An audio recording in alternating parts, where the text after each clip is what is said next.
Comrades, Bhavani నామ కార్మికులు ఎంతసేపు మన దగ్గరున్న సమస్యలనే మనం కొట్లాడుకొని మనం పరిష్కరించుకునే దశలో పొద్దుంతా పనిచేసి ఇంటికి పోయానికి పొద్దుతుంది.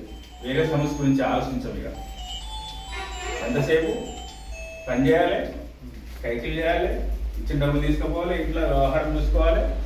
ఆ వ్యవహారం చూసిన వారికి మనకు మన పక్క పంట అవుతుంది. ఇది ఈ తమ్ముడు చెప్పిన సమస్య, పని విధానం కానీ ఇంకేదైనా సమస్య, దాని మీదే మన సమస్య అంతా కాలం వృధా అయిపోతా ఉంది. మిత్రులారా, ఈ దేశానికి స్వాతంత్రం వచ్చిన తర్వాత అట్టడుగు బలహీన వర్గాలు, శ్రామికులు, కోరిను విముక్తి చేయడం కోసం 3 దశల ఉద్యమం జరిగినాయి. దేశమంతా బ్రిటిష్ పాలకులు పాలిస్తూ ఉంటే మన ప్రాంతంలో నిజాం సర్కార్ వెట్టి చాకిరికి దోపిడీ గురైంది.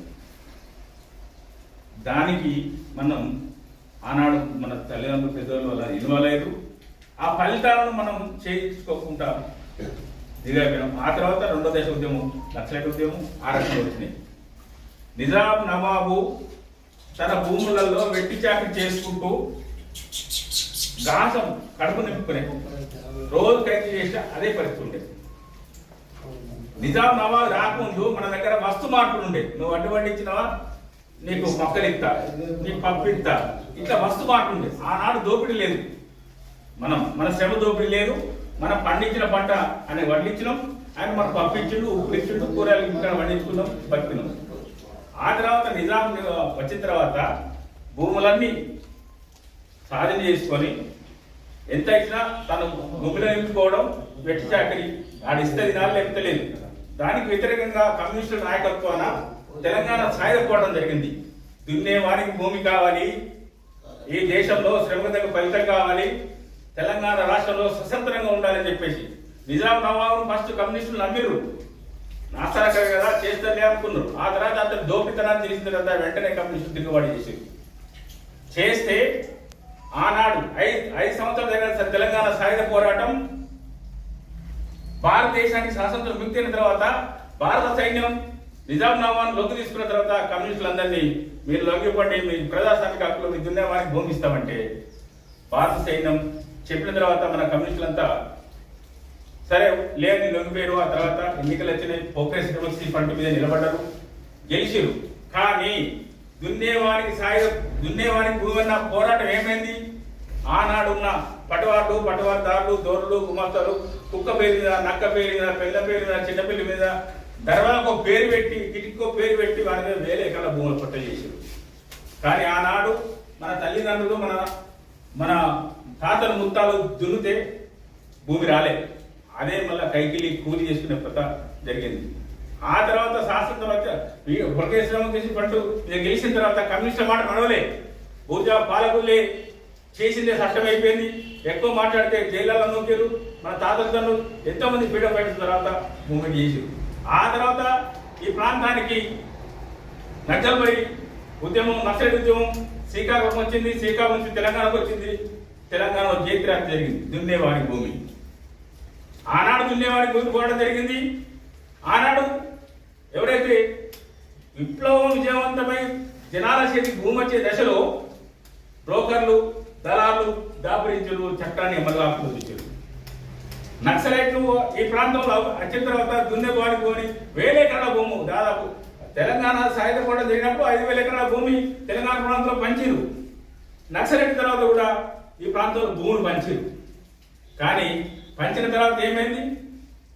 వాళ్ళు నిత్య నిర్బంధం మీద కాల్చి చంపుడు, ఎన్కౌంటర్లు, మానవహాలు జరుగుతూ ఉంటే ఈ ప్రాంతం నుంచి అటు వెళ్ళిపోయిన తర్వాత తెలంగాణ రాష్ట్ర సమితి తెలంగాణ కోసం ప్రాంతీయవాదం అత్యంత కులం మత్తు ఎంత మత్తో, మతం ఎంత మత్తో, ప్రాంతీయ తత్వం కూడా అంత మత్తు. ఆ మత్తులో మునిగిపోయినాం. మన భూములన్నీ మళ్ళా పాత పటవాళ్ళ పానీళ్ళలో పట్టాలు అయిపోయినాయి. ఆ భూములన్నీ మళ్ళా దొరలచి కాకులు ఎక్కువ తీరు. అంటే మిత్రులారా, నేను ఎందుకు చెప్తుందంటే ఈ దేశం ఆదిమ సమాజం నుంచి భూస్వామ సమాజం, భూస్వామ సమాజం నుంచి పెట్టుబడి సమాజం, పెట్టుబడి దాని నుంచి సామ్రాజ్యవాదం అయిపోయింది. అంటే దోపిడీని తెలవకుండానే దోపిడీ జరుగుతూ ఉంది. ఆనాడు వస్తు మార్పిడి మీద హాయిగా బతికిన వాళ్ళం ఇలా పని చేస్తే కూడా 20,000 పని చేస్తే బిడ్డ పెళ్లికి వచ్చారు, బిడ్డ కోసం పెళ్లి కోసం మళ్ళీ అప్పులు చేసి మళ్ళీ వెనక కింద పడిపోతే అప్పులు మళ్ళీ కొడుకుల మీద ఇచ్చే పరిస్థితి.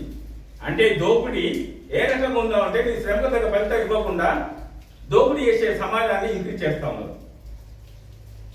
కూలికి తగ్గ ఫలితం ఇవ్వడం లేదు. మీరు చేసే శ్రమ, మీకు తెలియకుండా శ్రమ మీరు వేల ఎకరాల రూపాయలు జీఎస్టీ రూపాయన గవర్నమెంట్ పోతా ఉంది. ఆ జీఎస్టీ కట్టే స్థితి ఇంటి యజమానికి లేకపోతే నీకు 1,000 రూపాయలు ఇస్తాడు, 2,000 ఇస్తాడు. 2,000 రూపాయలు ఇస్తాడు, హాయిగా బతుకుతావు.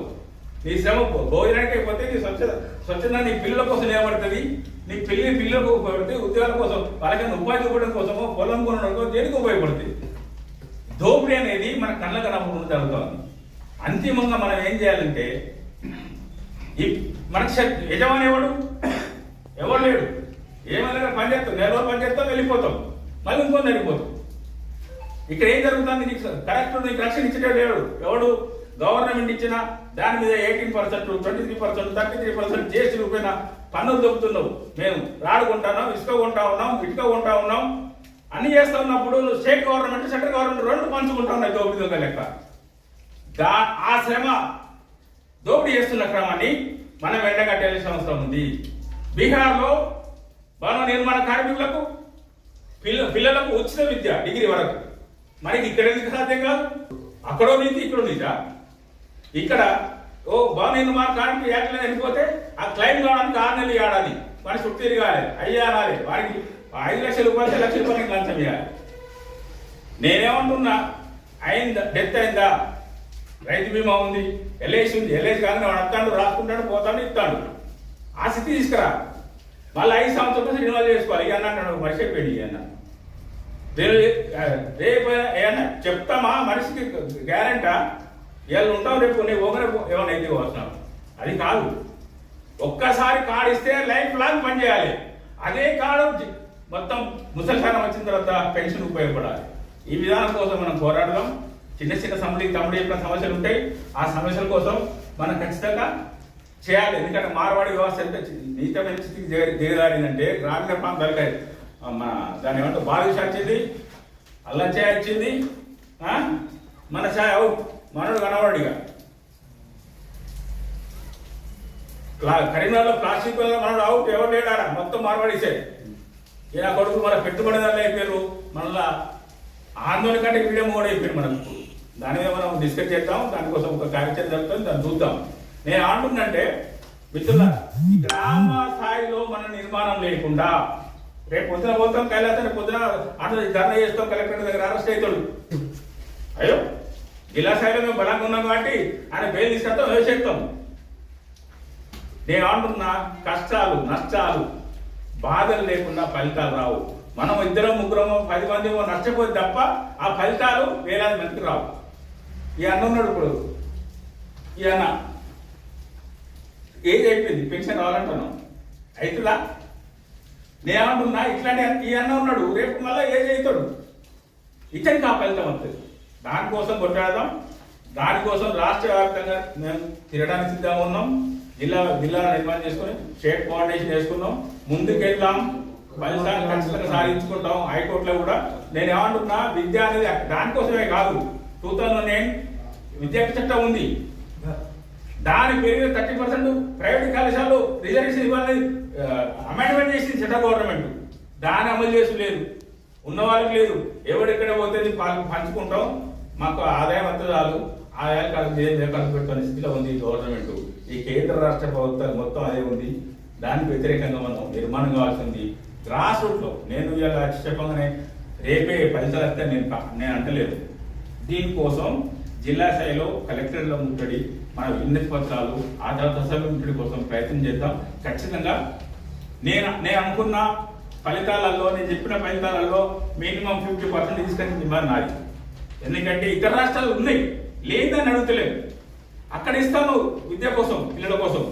2000 సెంట్రల్ గవర్నమెంటే ప్రకటించింది 2000 ఎడ్యుకేషన్ యాక్ట్ 30 పిల్లలకు ప్రైవేట్ కాలేజీలు. ఎందుకంటే మా వెనుకబడ్డలు ఎవరుంటారు?